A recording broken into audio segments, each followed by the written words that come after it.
très singulier. Et on peut le comparer à la vidéo qu'on a du stade? Oui. Ça, c'est donc l'enregistrement du stade sans les hautes fréquences. C'est juste notre son inconnu. Et ça, c'est le son de Justin. Et on est entre 100 et 300 Hz. Et quand on regarde l'autre enregistrement... C'est la même fréquence.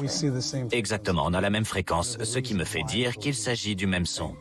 Le spectrographe montre clairement que ces deux sons, celui du stade et celui de la vidéo que Justin nous a passé, sont un seul et même son. C'est une vraie révélation. Il y a clairement quelque chose qui vient du ciel qu'on ne peut pas encore expliquer. On peut éliminer un avion, un train, tout ce qui doit bouger pour créer du son.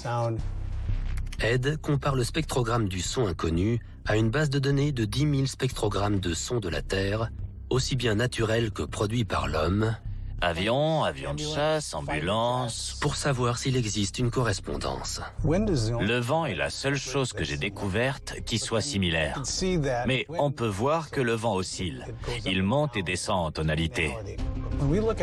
Quand on regarde notre son, il est très étroit et très constant tout le long, en bas entre 300 et 100 Hz. Et il n'oscille pas. C'est pour ça que, selon moi, ce n'est pas du vent. Donc, vous auriez une idée de ce que ça peut être? Ça ne ressemble à rien de ce que j'ai vu jusque-là. En combien d'années? 35 ans de métier. Donc, en 35 ans, vous n'avez jamais rien entendu qui ressemble à ce son? Non. Ça me donne la chair de poule. Ce son correspond à aucun son terrestre. J'ai besoin de digérer l'info. Ed est un expert en acoustique qui analyse des sons depuis plus de 30 ans. Et le fait qu'il ne sache pas ce qui a produit ce son, si ça ne motive pas à chercher plus loin, je ne sais pas ce qui peut vous motiver.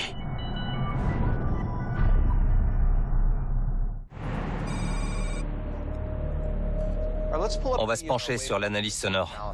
Ok. Mike Cole et Michael Livingston repassent en revue les éléments que l'équipe de terrain a trouvés en Floride. Leur logiciel d'analyse de liens a révélé un ensemble de sons étranges, multiples et inconnus émanant du ciel nocturne au-dessus de Saint-Pétersbourg, en Floride, le 22 août 2011.